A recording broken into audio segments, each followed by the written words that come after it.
A House for Hermit Crab by Eric Carle. Time to move, said Hermit Crab one day in January. I've grown too big for this little shell. He had felt safe and snug in his shell, but now it was too snug. Hermit Crab stepped out of the shell and onto the floor of the ocean, but it was frightening out in the open sea without a shell to hide in. What if a big fish comes along and attacks me, he thought. I must find a new house soon.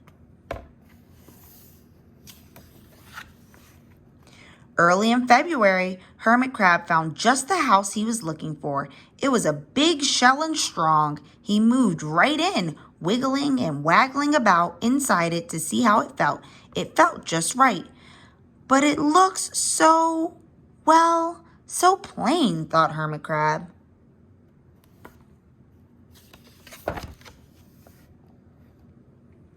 In March, Hermit Crab met some sea anemones. They swayed gently back and forth in the water. How beautiful you are, said Hermit Crab. Would one of you be willing to come and live on my house?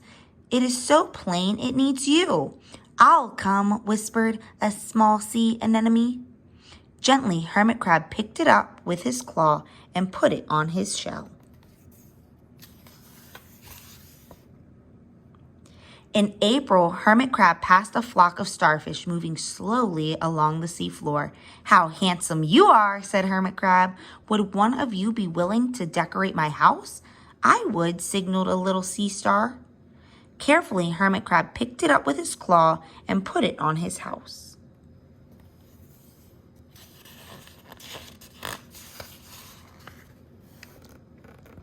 In May, Hermit Crab discovered some coral. They were hard and didn't move. How pretty you are, said Hermit Crab. Would one of you be willing to help make my house more beautiful? I would, creaked a crusty coral.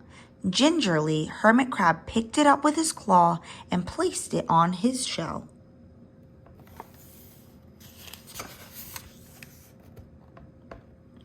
In June, Hermit Crab came to a group of snails crawling over a rock on the ocean floor. They grazed as they went, picking up algae and bits of debris and leaving a neat path behind them. How tidy and hardworking you are, said Hermit Crab. Would one of you be willing to come and help clean my house?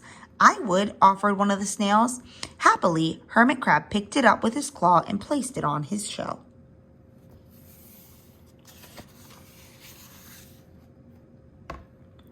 In July, Hermit Crab came upon several sea urchins. They had sharp, prickly needles. How fierce you look, said Hermit Crab. Would one of you be willing to protect my house? I would, answered a spiky sea urchin. Gratefully, Hermit Crab picked it up with his claw and placed it near his shell.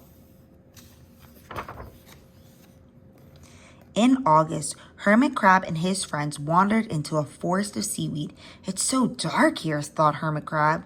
How dim it is, murmured the sea anemone. How gloomy it is, whispered the starfish. How murky it is, complained the coral. I can't see, said the snail. It's like nighttime, cried the sea urchin. In September, Hermit Crab spotted a school of lanternfish darting through the dark water.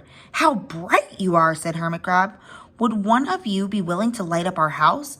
I would, replied one lanternfish, and it swam over near the shell.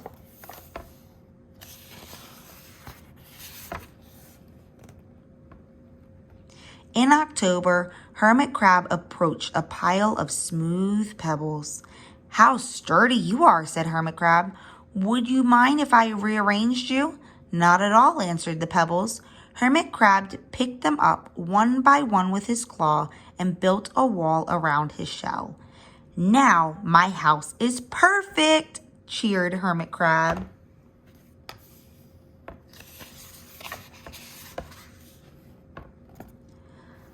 But in November, Hermit Crab felt that his shell seemed a bit too small. Little by little over the year, Hermit Crab had grown. Soon he would have to find another, bigger home. But he had come to love his friends, the sea anemone, the starfish, the coral, the sea urchin, the snail, the lanternfish, and even the smooth pebbles.